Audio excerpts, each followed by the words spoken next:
What are we even going to talk about this week? Dude, I know stuff and things that happened, but first, let me address the elephant in the room. By elephant, I mean giant microphone in front of my face, because I don't know. Can you validate me and at the very least lie and say that I sound better in this setup, in the bedroom setup?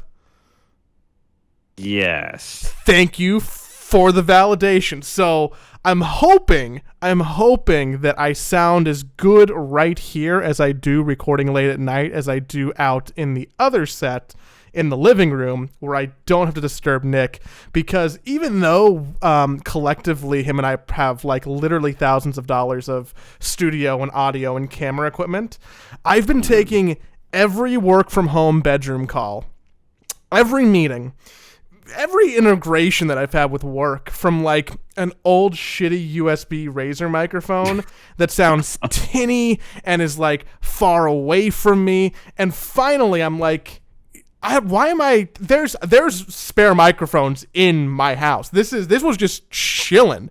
It's an AT2020. It's not bad. It's not an SM7B. It's not as good as your microphone, but I mean, like, it's comparatively much better than a fucking Yeti. So, I would like to think that I finally, took the time and took the investment to make my work calls better, and it also makes the nighttime. And don't forget about the podcast. Thank you.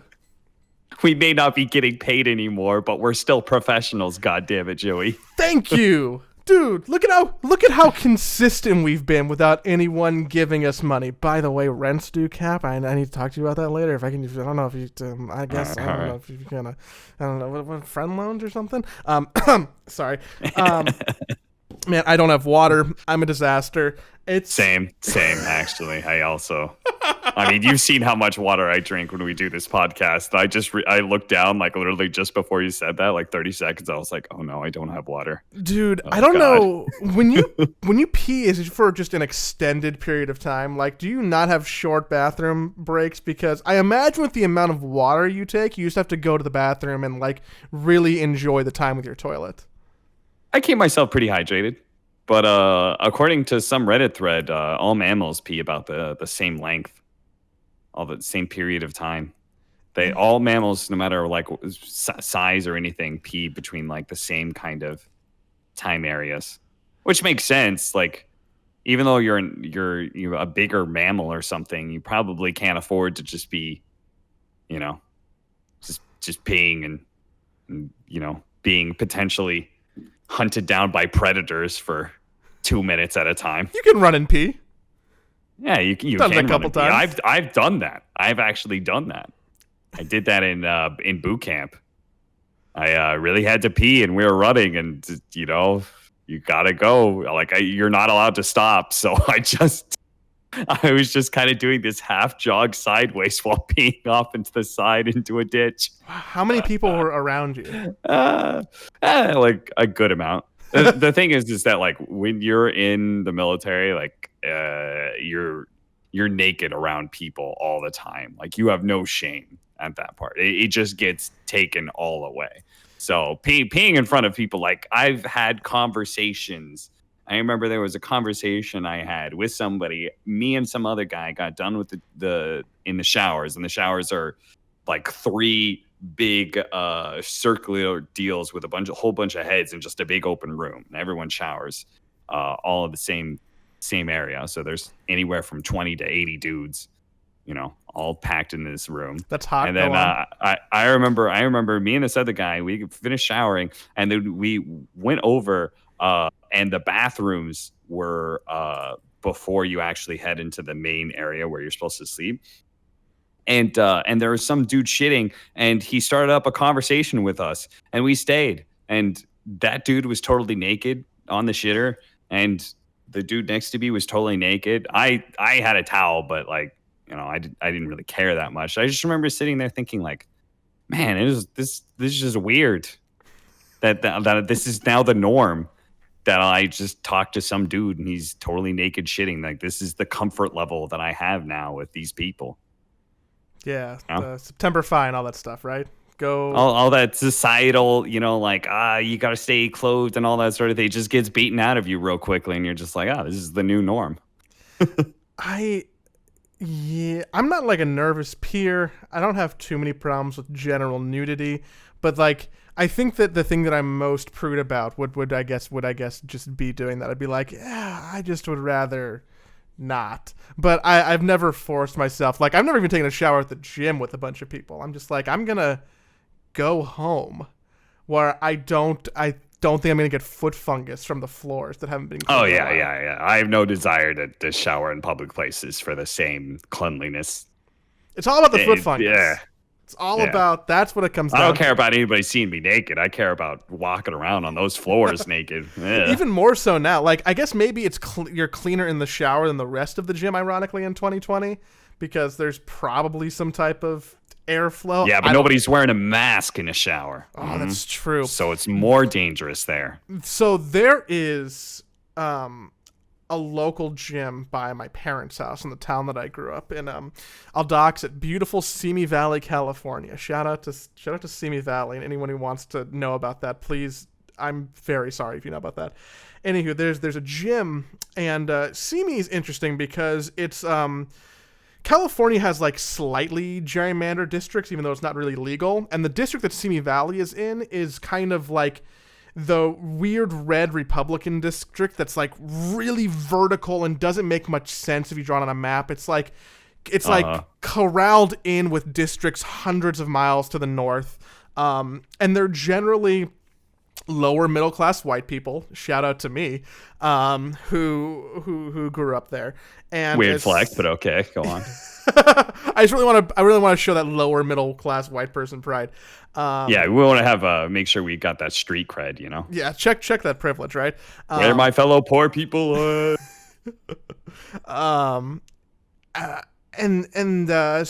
the reason why I give that context is because they generally aren't super into the whole pandemic thing. A lot of them are kind of like Fox News people, if I want to describe them like that. And they're like, it's fake or it's China, whatever. And because they're in a different county than LA, they don't face the same restrictions as you and I do.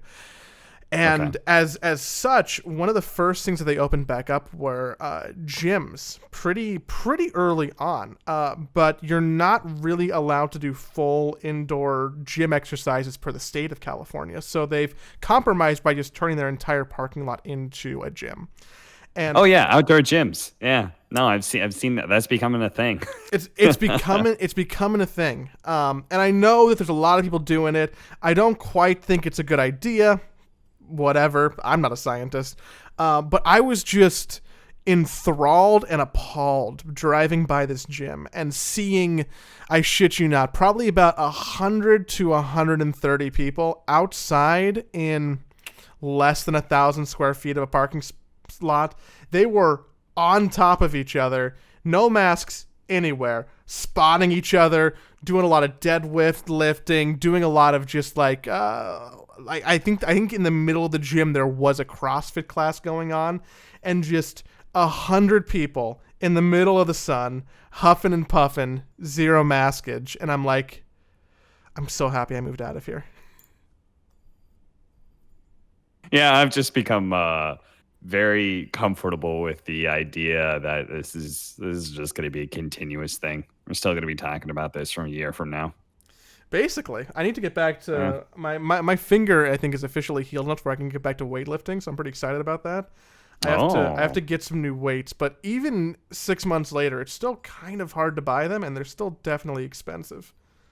I bought a dumbbell kit. I finally broke and bought a bench and a dumbbell kit. So I've got that. Did you get a not shitty bench? The bench is not too bad. The dumbbells pretty shitty. Like, fucking, like they got some real high tech dumbbell shit, where you could just like put it like it sits in a stand and you could adjust some sort of thing and pull up and it'll go up to like 50 pounds, 60 pounds. You just like adjust a thing and then you just pull it up and boom, it's the exact weight that you want it to be.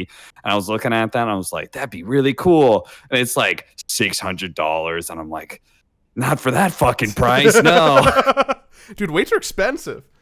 Yeah. I have to.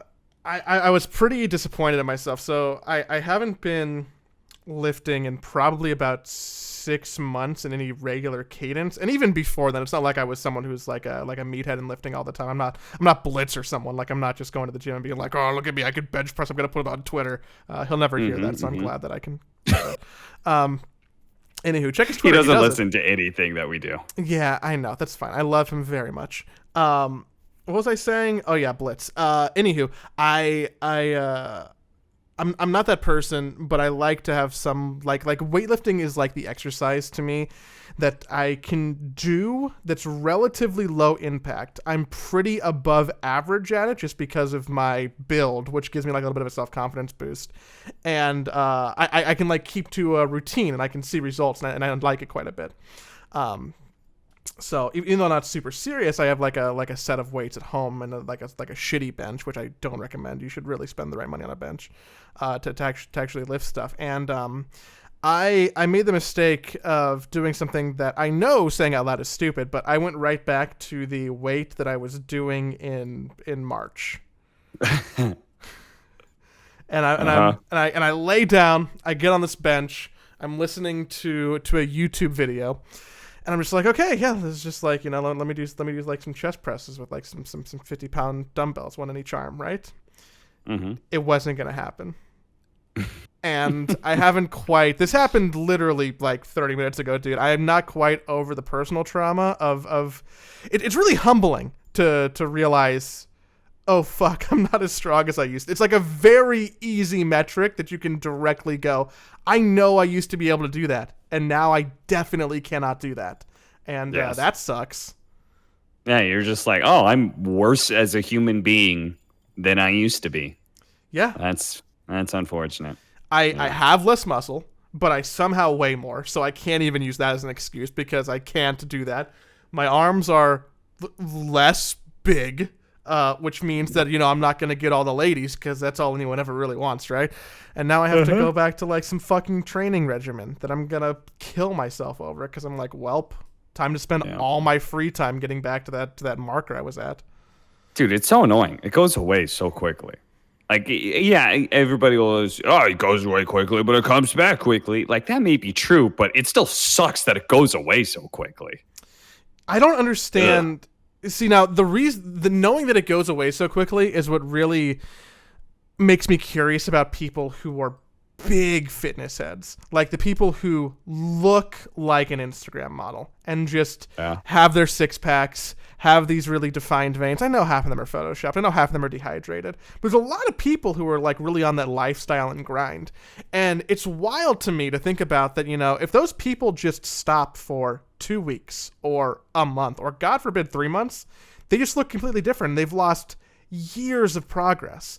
And it feels that fact is like really unmotivating for me because I never like I think there's an idealistic version of myself in my head where I'm like, I can look like that, I can do that, but then I never want to put in the effort because I know one day I'll stop and it'll all go away, and then what's the point? So quick. All right, we're gonna experiment here. Have I told you about my dad? I mean, aside from the fact that he exists, he might be a little bit shitty. He likes to exchange Wait, what? features. He might be shitty. No, my dad's great. Oh, okay. See, I was wrong about one of those things. No, my dad's great. But he is a CrossFit. He's been a fitness maniac ever since I was born. So he is one of those guys.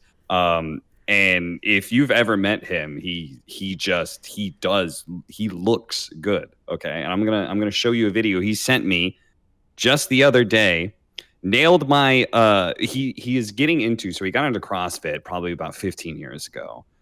Maybe early. 10 years ago, right? That's early. He got into CrossFit, was enjoying that. He actually got into a position where he was competing in the CrossFit Games, and I think at the age of like 49 or something like that, he was right at the cutoff of going to the next age group.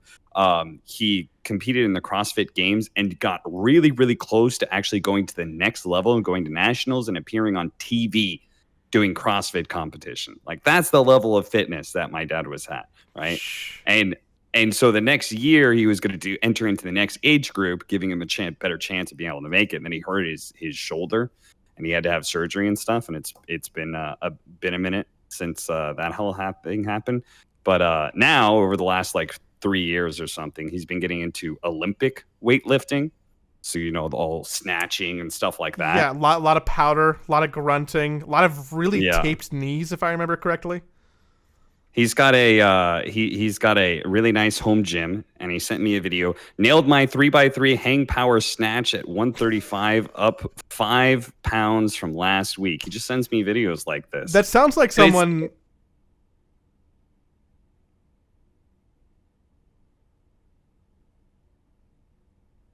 We're pausing right now because I'm watching. If you're not watching the video, if this is for the YouTube, but this is my dad. I'm sorry. Okay, there's so many things I want to talk about. One, why does your dad own so many boogie boards? Two, because he lives on a beach, or really close to a beach. That's number one. Number two, my dad is a very social guy. He's one of the most extroverted people I've ever met. I did not get his extroverted genes. That's my dad. What is?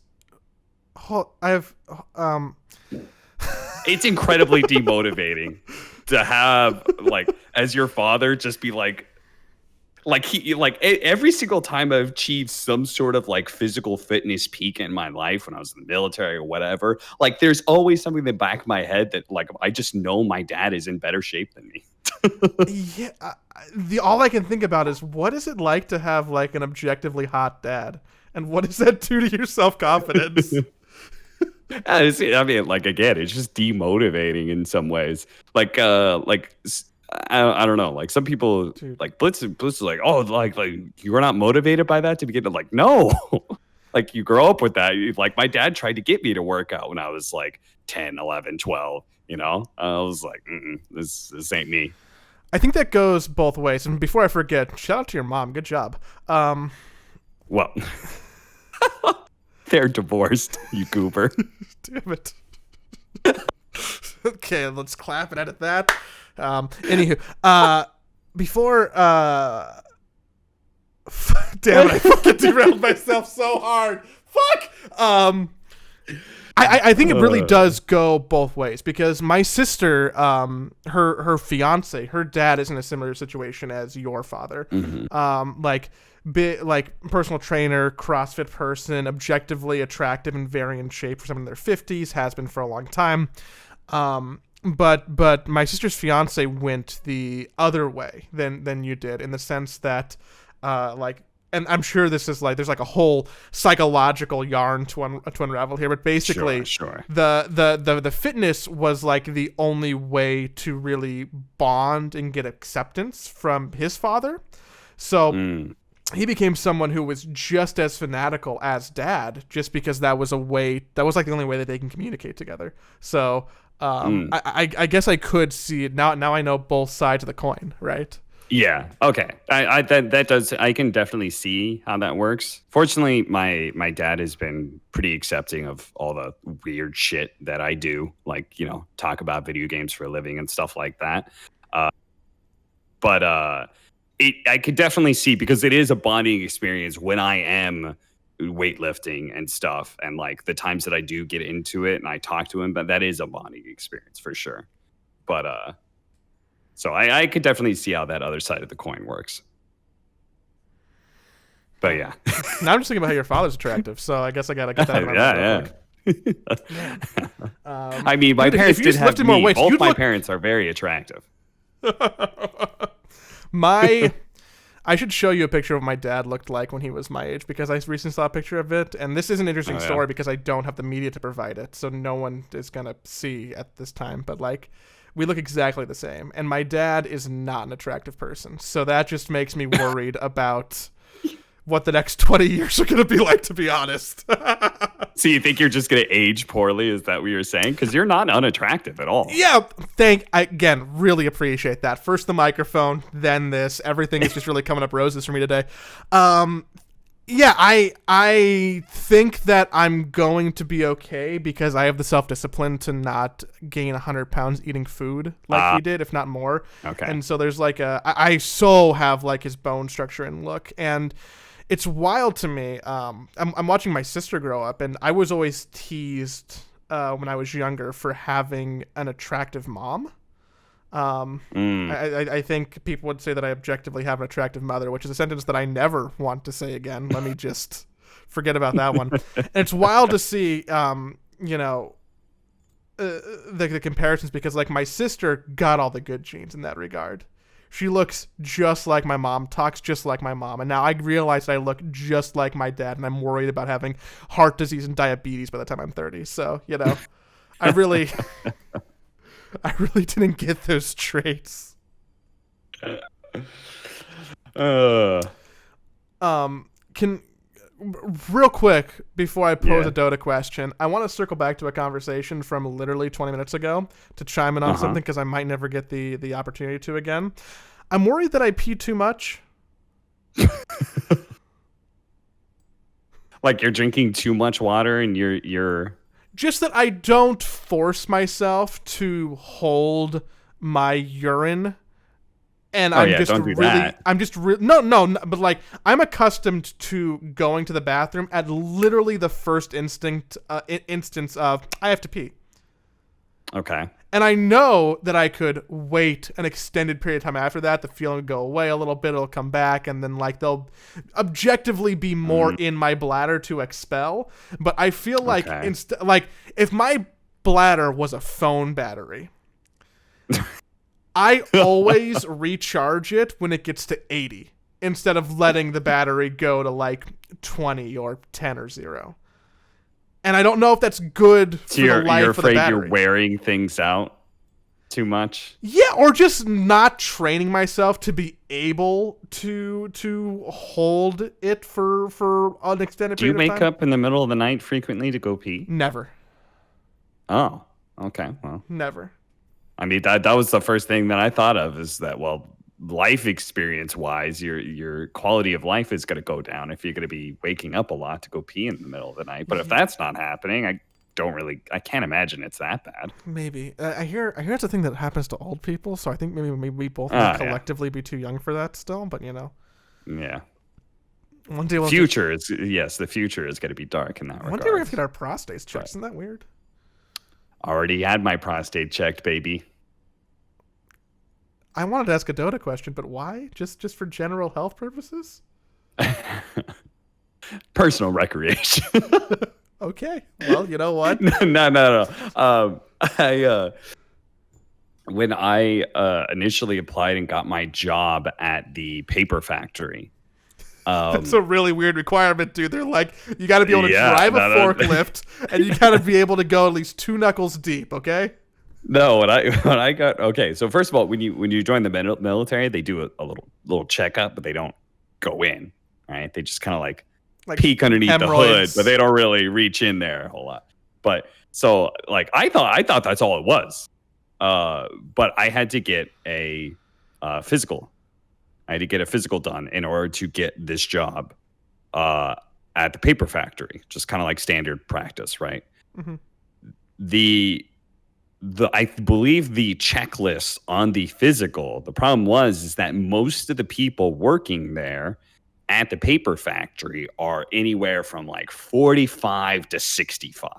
It's just a bunch of old white dudes, and there's very, very few young people working there. And what I think happened was that just on that physical exam checklist and all the things they need me to do, to see how physically fit I am, to be able to work in a warehouse, and like, can I lift 5 pounds without breaking my back and shit? On that list is a rectal exam. And you're not supposed to get that until when you're like, what, 50 plus? I think it's 40. They start recommending them for males. Okay. In well, the like US. 40 plus. I mean, I was like 21, 22 at the time, but it's on the checklist. And my doctor's like, all right. And so he does the whole like, okay, turn around, bend over, and like he's telling me this in my mind. I'm thinking it's just a look under the hood sort of deal. Oh no! I'm not expecting what happens.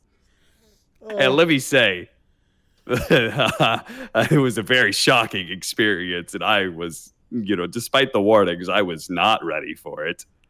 So I'm surprised that the doctor wasn't like, this is pretty weird. I've never done this to someone this young before, or he didn't give you any more context or warning or anything. I think he did think it was weird, but if he sends me away but it's on the checklist, right? Like in order to get employed, so it's like I would have to come back to do it again, and he's just like, well, we're just gonna do this all in one go. The homie doctor would have been, he's definitely okay.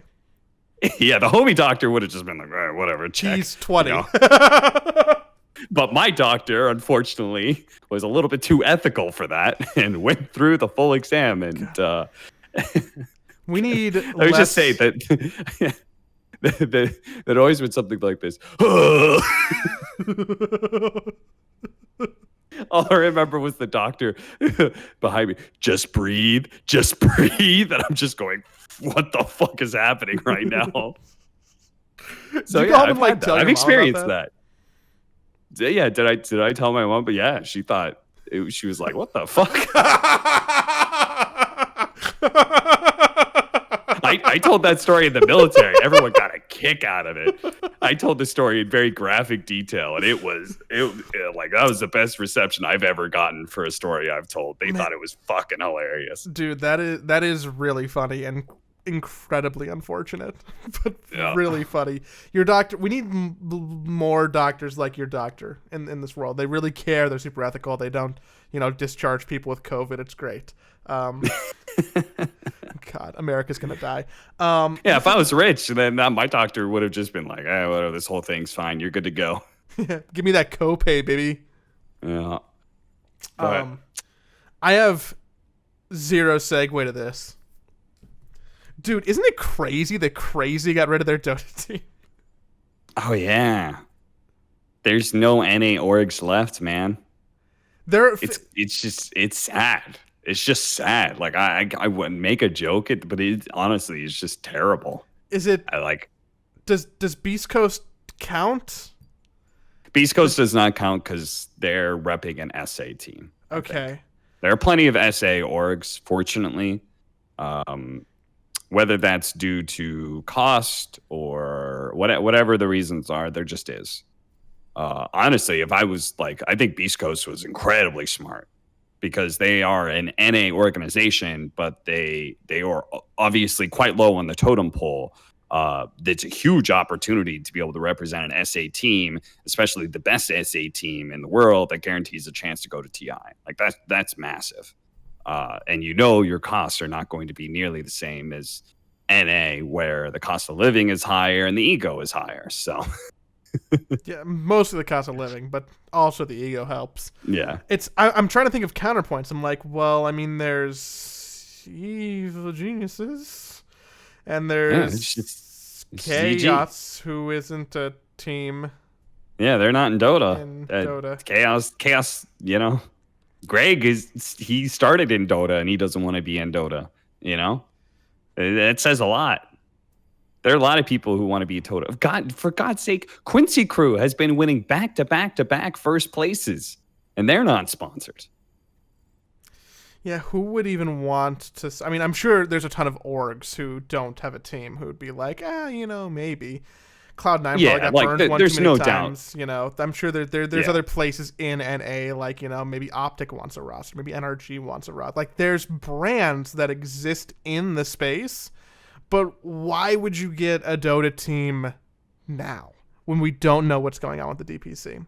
When we don't know who's going to be a team in a month, when we don't know what's going on with TI, when we don't know 1,000 different things. And also you're looking at the North American region and being like, well, there's Crazy and there's Quincy Crew and I guess there's EG and then there's teams? Like, it makes sense why we're in this moment where there are no outside organizations, even like what you'd consider not even a tier 1 org, or not even an org that's another game. But like it doesn't make it any less sad, and I don't know if people are even really talking about it that much. Like I see there's a thread on Reddit that's like, like Crazy's gone, that's sad, boo. So Moon Meander, good player, but who? It feels like it's almost kind of a small story. Yeah, I think we are seeing all the repercussions of what happens if you have a an esports scene that is built entirely around one event and that event goes away. Like Dota 2 has been built around the international. That is how Valve built their esports scene. For various things that they've done, they have prevented a scene to flourish that is completely independent of TI. That comes with great things, like the things that we had before with the majors. I think the system that they transitioned into with third party organizers and running the majors and minors. I'm a big fan of the minors. I think the minors is a really cool concept. I've always been a fan of that. With the what happened in CS:GO and their iterations of minors.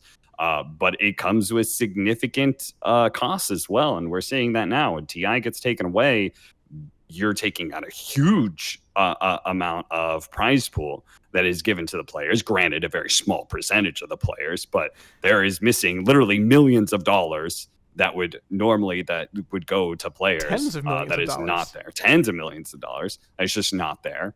And your sponsors are, well, you built the entire scene around this one thing, and that one thing isn't happening, so they're not going to be clamoring at the gates to get in. Like, of course, any of these orgs, Quincy Crew, absolutely, like 100%, they would get an org for TI. Some org would offer them a decent enough deal where they're not taking a very high percentage cut and they're getting a salary for like 2 months or something, but it would be a sizable salary. It'd be good enough for them to take it. Yeah, mouse sports. Like there'd be somebody who would come along and take that opportunity to show up on a TI stage, and who knows what happens. Maybe that team makes a run and you get top 3 at TI, and then you've got that, and your sponsors are super happy with that. But like, would that all gets taken away? Like, there's just a lot of incentives that go out the window, and I mean that is TI hurting the tier 1 scene, and then you've got a non-existent tier 2 scene. So I don't know, man. Like, I just, like, as time goes on, I'm just becoming more and more disappointed with Valve and their handling of this the DPC, or the lack thereof. I felt like it was the perfect opportunity to get some online leagues going, the perfect opportunity to try and revitalize the tier 2 and tier 3 scene. I don't know, man. Like, Valve is in NA. Valve is in Seattle. Don't they look at their own scene of Dota and be like, well, that's pretty shitty. What's going on? I don't know. It still feels so weird to speculate, because I don't know, like, we're just sitting here as talking heads and we can be like, yeah, this is super disappointing. Yeah, we know they could in theory do more. They can fix every problem they have with money if they wanted to. It's just hire more people, spend more money, fix some stuff in the game, done, right? Like, yeah, everything that is a problem can be fixed with money, and my interpretation is they have more money than God because of Steam. So I think that paints the whole, picture of it to be a little bit more sad or bitter for me, when, I don't like the hyperbole of, a dead game, or everything's, going to shit. But like, we're watching the active degradation of Dota in North America, and not even getting a roadmap or a comment or a hey, stay tuned for this, or you know what, come back in January. Like, there's nothing. We don't know if the DPC is actually going to happen still as scheduled. We don't know if every plan has been blown up completely and there's currently nothing going on behind the scenes. We don't know anything. Yeah. I will say that I think that I have been relatively reserved in my judgment for a lot of things. Jesus Christ. I just had 3 people ping me to play Among Us all at once. I think everyone's trying to, they have a +1 slot and everyone's trying to find somebody. And BSJ, Tsunami, and Bulba all message me because NA has been playing some Among Us lately. But sorry, Didn't mean to sidetrack. Uh, I have my friends. Hey, let me brag about my friends real quick, man. I'm so fucking whatever, cool. man. The thing that I wanted to be able to rant about was I don't typically have super strong opinions or because I understand that I have a lack of knowledge of certain things. So, for example, the Dota TV stuff and like the relationship that's there, I don't have a strong understanding of exactly how much more money tournament organizers are going to get out of the new system, what the current system is like. But I do have some problems with the current system. I feel like ESL's absurd 15-minute delay. I feel like tournament organizers being very stupid in that regard, and I feel like they're shutting out the one go between from streamers and tournament organizers that's actually benefit tournament organizers, which is when a streamer is in between games and they're queuing up and they've got a 20-minute queue, they're going to watch some professional match that is going on, right? Mm-hmm. And then in the middle of watching that game, their queue's going to pop and they're going to stop watching that game. And then those viewers got invested into the game. They're going to hop over to the mainstream, you know? And they're actually going to start watching that game. But because there's a 15-minute delay and all this other shit that people don't add, like there's no streamer who's actually going to, like, I tried to do it with a 5-minute delay or a 3-minute delay or some shit. A 3-minute delay with BTS, and it was like annoying enough to try and make that happen. A 15-minute delay, forget about it. Nobody's gonna be doing that between games. And that's the one way where the streamer tournament organizer relationship is actually beneficial to the tournament organizer and actually pulls in viewers rather than the other way, right? But I don't know all the metrics. I don't understand, like, I don't have full knowledge of what the tournament organizer is doing. I don't know, like, so I try not to have too strong of an opinion on these things. And so when it comes to Valve, there's a lot of secrecy there, and there's a lot of things I don't know. I've had, Valve people tell me straight up that I've said something that was just dumb when it comes to these sort of things, because I don't know. I don't have that goddamn information. And that's the thing that like, I don't know, like, they need to give away some information, because of course people are going to have stupid takes if they don't ever say anything.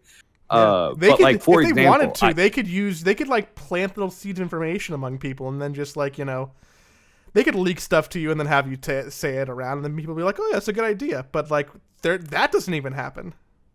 Yeah, I think that, like, for whatever reason, like, Slacks has just been kind of a godsend for Valve in so many ways. Like, even for this Dota TV, I think he's been a huge godsend, because I think he shapes community opinion, and he has some very, very strong opinions about the Dota TV thing. And I think he's won over a lot of people into his side of the argument, which I mostly agree with him. I think him and I are on like a very similar page in that regard. So like, he has been like a godsend for Valve and their relationship with their own community. And he's not even a part of Valve.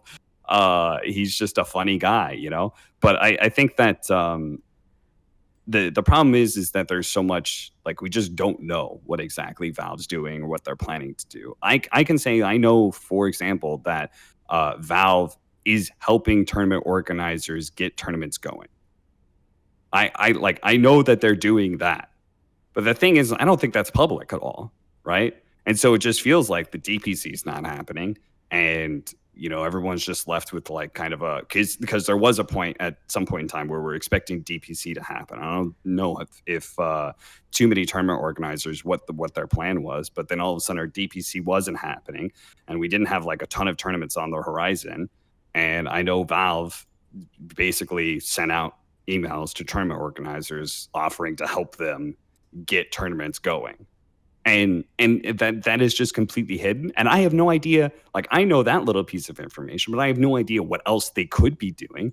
They could be doing a lot of things that I just don't know about, so I don't want to have too strong of an opinion about Valve and condemn them too hard about DPC. This is a very complex subject, no doubt, but it just frustrates me, because I feel like this is an opportunity, and the more I see things, the further into this quarantine we go, the farther Corona goes, all these sorts of things, I feel like that opportunity just keeps on slipping away, and I'm just like, but why? I just cannot see very good reasons for this not to happen. Yeah, it's been almost 7 months. Isn't that wild? We're supposed to have started a new season. TI is supposed to have been done, and we're supposed to have started a new season by now. Yeah, but TI happened. Everything's over. Yeah, bot TI, goddamn, bot TI happened, for God's sake. I Everyone knows that's the end of the season.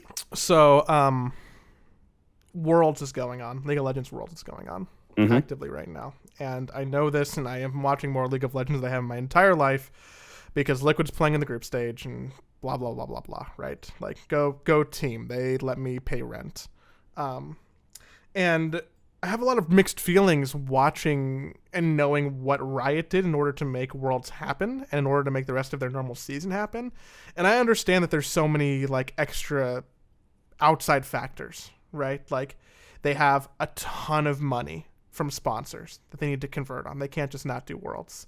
They have the ability to do business easily in China because of Tencent and can probably literally pull strings with the government, speculation conjure because of that, right?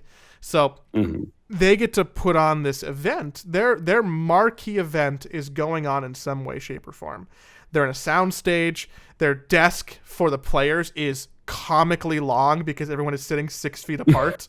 So, 6, 12. Even 18. though they're all on the same team, they're definitely getting within 6 feet of each other all the time. But yeah. Yeah, they have a custom 25-foot desk that the players play at. That's wild. Like everything is going on. They're doing remote broadcasts from the EU. People are calling in, to do shows from NA still from their bedrooms. And you know what? I think that people are getting kind of sick of quarantine looking shows. Like I think people are kind of just over webcams and kind of scuffed production, but they're doing it and it's happening. And while it's not super advisable, I don't think bringing hundreds of people from around the world to China and quarantining everyone for weeks and making a new bubble is like necessarily the safest or best or most ethical thing to do at this point in time. They did something, which everyone can else go look at Valve and be like, well, what's happening? Riot is putting on Worlds. And it's hard to compare apples to oranges because they are different in so many ways, right? But I'm watching Worlds right now. That's a thing that is going on and happening. And I get it. I don't think TI should have happened. I think that would have been a bad idea to compare 1-to-1. But the fact that there is nothing going on is only being more in focus with NA teams disbanding, organizations disbanding, not just teams. They also go to their Counter-Strike team. Players retiring. Other game companies seeming to, in some way, shape, or form, continue with their docket of programming. Like, what is going on? And even if we are like a week out from an announcement, a month out from an announcement, is that even going to like really rally and satisfy people? Or are we past the point where people are going to be like, ugh, like we waited too long? Like, are people going to come back in like in some flood once the DPC properly starts? Or have we, reached this point where it just feels chronically doom and gloomy? I think that this entire thing illustrates the biggest downside of the Valve difference between Dota and CSGO, right? Is that like CSGO, the esports scene was built up so organically in many ways, and it is a much more successful esport, no doubt, but like their scene was built up so organically. There's so many tournament organizers heavily invested into that space that like things will just keep going, even if Valve completely drops everything, no longer does minors, majors, anything like that, goes completely dark.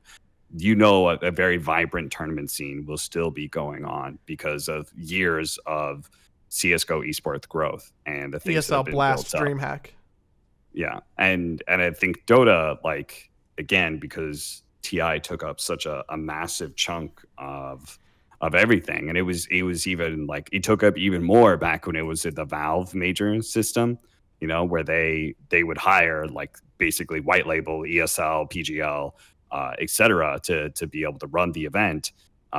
It still took up so much that there weren't like a whole lot of tournament organizers really invested into the space during those seasons because there just wasn't a lot of space for anything else, right? When you have what were the old majors, like $3 million majors or something like that, and then you had TI like when they millions started, and they millions. were $3 million. Yeah, so like what tournament organizers like, hey guys, want to come to our $100,000 prize pool events? Like, Like nobody fucking cares at that point. It's $500,000 or shut the fuck up. That's literally what I've heard players do in like teams advocating for. Oh, we're trying to push these tournament organizers to raise their prize pools to $500,000. I'm just saying, they're like, are you fucking kidding me? Like, Jesus Christ. Like that, but that's the kind of power that the players have had in the scene, and that's the kind of scene that has been built up. And there are many, many, many, many, many good things to say about our esports scene and the way that Valve has set it up. It has many, many upsides to it, but it does have some downsides to it. And I think that pretty much, unfortunately, Corona is showing the absolute worst downsides of it, is how reliant we have been on those things, and how our scene, I think our scene especially just got hyperinflated by TI, whether it's player salary, all these sorts of things. Again, like players using their power to be able to like have tournament organizers raise their prize pools up to 500,000. Well, then like that, it's like that's 200,000 more than they would have done or something like that. Like that money goes somewhere. It does things. Doesn't just go into one person's pocket, right? It goes around and it does things. Yeah. But it's I don't know. There's just a lot of things on my mind during this time, and it's I am very fearful of like this sort of plan continues another 6 months. Like I have to believe that Valve does have a DPC that is planning to go out at some point in time, because they're still hoping that TI will happen the next year. So they got to roll out a DPC at some point in time. It's just like, I'm fearful of like another 6 months of this, and just seeing more players retire, more tier 3 players like throwing matches for money. Like that kind of corruption builds up. Like there's just a lot of things that I'm worried about for the Dota 2 scene. So, and it feels weird because I think both of us generally, our disposition is a little more happy-go-lucky. And we're just sitting here being like, I'm kind of scared and worried and don't totally agree with everything that's going on. And like, it's hard to totally be hey, let's find the positive in this, or like, pardon me. Wow. Or like, hey, let's workshop some good thinking, because it's hard to look for those nuggets. I think, if I had to guess, I would assume that we have a DPC starting in February. Maybe it's announced well before then. I don't think December is a good month for anything ever, period. Yeah, that like if you're not doing December, you're not doing January because of Chinese New Year and stuff, right? So you have to do it after the Chinese New Year. Exactly. So we're gonna have some like half-baked expedited, or not expedited. Those are the wrong words, but like we're just gonna have half a DPC season at that point. Yeah, or like 2 circuits before TI. Like you got 6 months, maybe you have like 2-3 month circuits, and then one culminates in TI that you might be able to do. I wonder if Valve is like too afraid of this whole like, look, listen, here's what I would have done. I don't give a shit. Here's what I would have done. Okay, once I realized Chrono is happening and stuff, I would have said, okay, let's be honest, guys. That last season, it didn't really get that far. Everything's gonna get wiped. I don't care if you won the major. You got a lot of money for it. But if we're gonna be moving forward and creating something and creating a vibrant Dota 2 esports scene, we cannot be holding on to the previous season. And so that's just going to be the way it is. Mm-hmm. So let's just make something completely fresh. I'm sorry, TNC. I'm sorry, whoever else it was. Can't remember. But fuck it. Like Dota's going to be in a completely different place in the next season. We've got patch coming in, all these sorts of things. Like, unfortunately, that last DPC and everything that happened is just canceled. We're going to start totally fresh with the new DPC setup that we have going. It's the best time for us to do these online leagues. We're going to try and build up these regional leagues that are going to be happening, really make them important. And we're going to build up the hype and build up a storyline where each of the regions we're going to do very, very similar to League of Legends, where each of the regions here are the big dogs of these regions. Here are the teams that are going to be looking to go to this international event. And when we get to that international event, we'll finally get to see them clash and see who's actually the best. And Europe's going to wipe out everybody. You know, like I have no problem with that. But at least we would have built up that storyline, built up that hype. That's what I would have. I wouldn't give it a shit. I don't care if Team Secret comes to me. I don't care if Puppy comes to me. But like, oh, but we have these points. Fuck it. This is for the better, the greater, the all around Dota 2 esports scene. Shut the fuck up. Sit the fuck down. You've already made enough money. Let's fucking go. But I feel like Valve is still holding on to the like. If they're only going to go forward with the 2-circuit plan, I feel like it means they're holding on to the previous circuit. You know, and saying, well, we got to stay true to the money that was invested into TI-10. We got to stay true to the system that we started before, and we're just going to keep that whole thing and then have this 2-circuit. I feel like that's a terrible decision. But I have to believe that that is the mindset of why they haven't done anything in that regard, and why they're delaying rolling out this DBZ. That's the only thing that makes sense to me. I feel like that's like you can't let the players hold the entire scene hostage at that point in time, you know, or like your fear of like, oh, we're screwing over, you know, the players who have achieved, you know, whatsoever. There was still a prize pool for that major. Let's be honest, that major happened with Team Secret and LGD and fucking Evil Genius, and like all these teams weren't actually playing. Yeah. OG wasn't playing. EG was playing, but like OG, Secret, and LGD, like it's like what, 3 teams that weren't playing or something like that, if not more. I don't think Nigma was there either. Yeah, I don't remember exactly. You're probably right. They were probably taking a break as well. LGD wasn't there because they were still in the fucking. They were the ones who were in the opens. They couldn't make it through opens, right?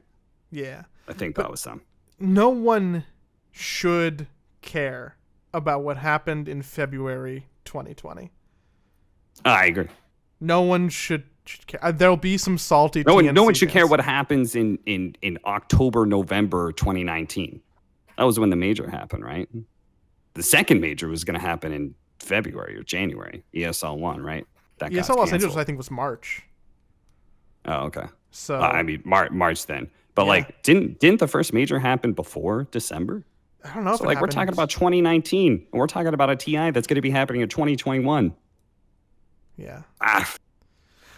But I have to assume, because it just doesn't make sense to me why we would delay this much. I think the other disappointing thing is that we'll probably never really get a true, clear answer, outside for maybe the fact that one day you'll be in the Valve office and have a conversation, ask a question, and you might somebody will tell me I'm an idiot. Like, yeah, but I think that the people who really care are the people who are like sitting here putting more money into their battle passes. It almost sounds like they'll probably never really know, and maybe they don't have to know. Maybe it doesn't matter, and maybe no one really cares, and they just want Dota to come back and be what it was, and then they'll be happy again. But I feel like I kind of crave more, and I don't know if I'm entitled to that or why I feel like I'm entitled to that, but I'm just so curious at what happened and what's going to happen that I feel like giving no context just feels bad. Yeah. I mean, we've got a rising age demographic. Less and less players are new to Dota. We don't have those young 14, 15, 16-year-olds grinding Dota anymore. They're playing tons of other games, right? And so there's not a whole lot of incentive for new players to be coming in the first place. There's very little incentive for any tier 3 players to be playing. There's very little incentives for tier 2 players to keep their grind going, except for the hope that they'll be able to make it into a tier 1 team. You know, so if that starts falling apart, if people start aging because we're not getting those fresh, young and up and comers, once people start getting to 20, 21, and they don't have anything in their bank account to represent all the years of work that they put into grinding and trying to be one of the best, but not quite making it, like they're going to be like, well, fuck it. I got to get the fuck out of here. I got to fucking cut this line that I have and move on with my life. I want to keep trying for that dream of winning millions and millions of dollars. But in the meantime, I got to get paid now.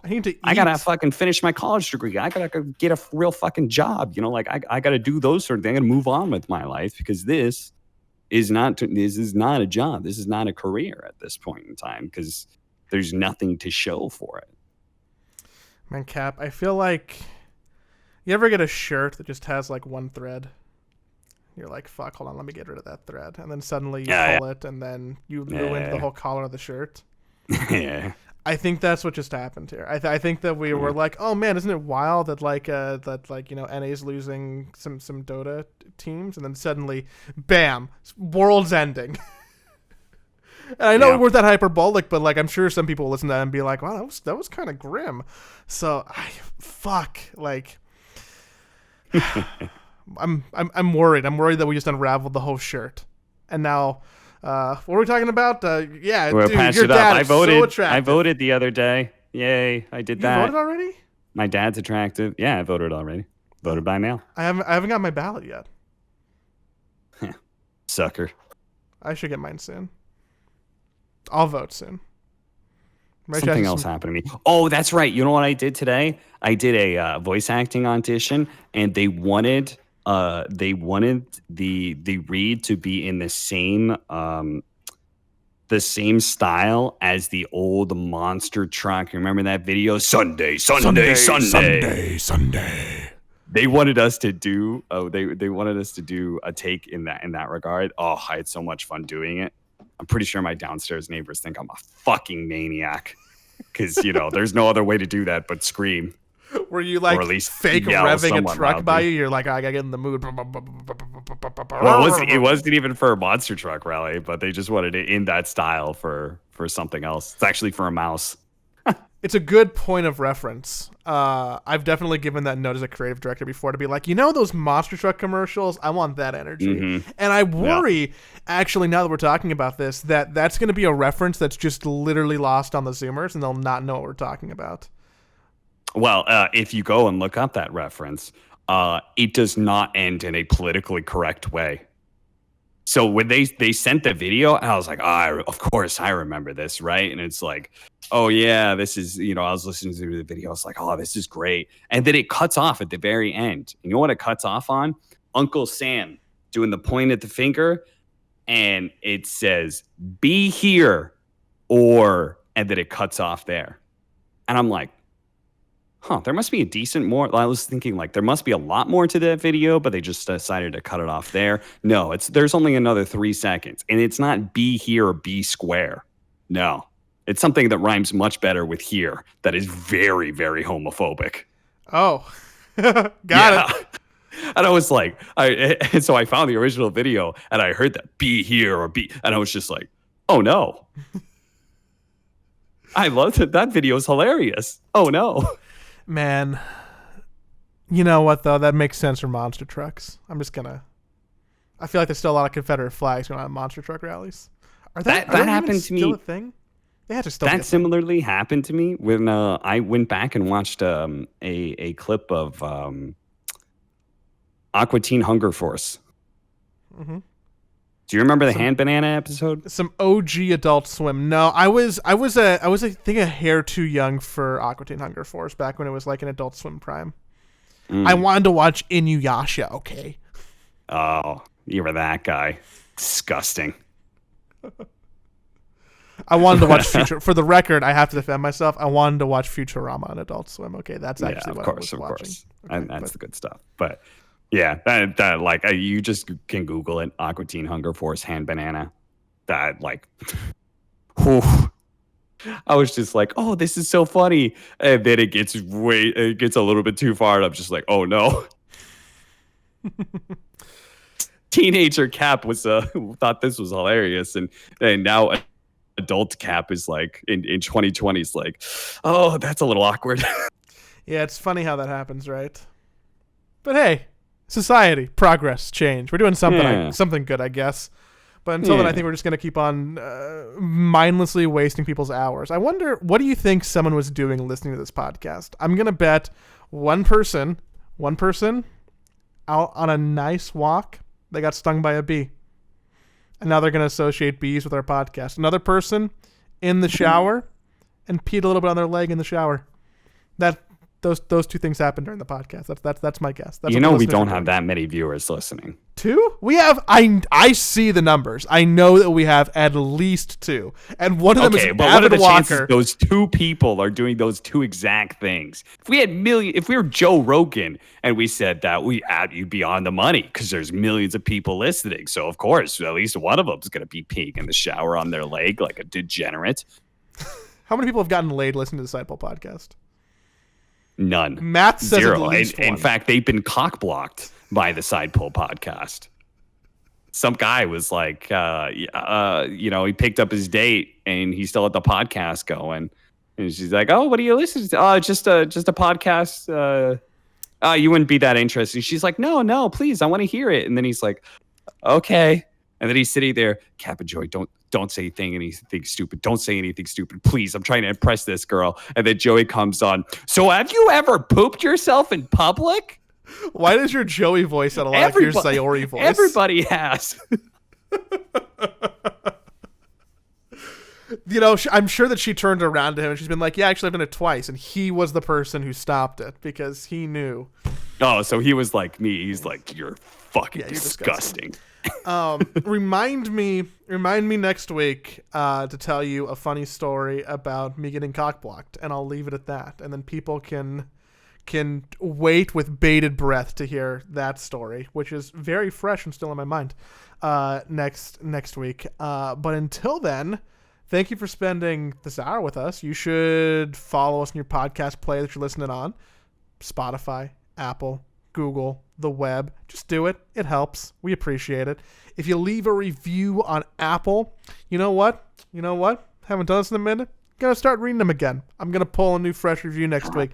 And I bet that most people who wanted to review already did it when we offered incentives. But now, no incentive. I'm wondering who's going to be like, "Fuck, dude, that's going to be like 2 whole minutes of my time. I'm not going to do that shit." But if you do it, I'll see it. Prove to me that you don't need to be rewarded to do a good thing. Show me humanity. Are they doing a good thing, though? No one's increasing the exposure of this podcast. I'm not sure if that's helping the world, Joey. I mean, Also, Tsunami says get a haircut. What? Oh, dude, fuck him. He was giving me shit the other day. He's like, "Oh, when you grow your hair out, you have to do something with it. You can't just do whatever." I'm like, "Motherfucker, you look like a troll, okay? Like, calm the fuck down. You know how to manicure a beard after watching fucking a men's fashion advice subreddit for 3 years straight and doing nothing else with your life. So like, give me a little bit of break." I'm pretty sure that he's actually just jealous, if I had to be honest. And he's, you know what? He's never gonna hear this. So that's fine. That's fine. Fuck another you. One of our friends that doesn't support us. True. He did listen to, I want to say, the first 30. And then I'm pretty sure he stopped because he stopped talking to me about them. You know who is going to hear this, though? Conrad. I love you. Love Conrad.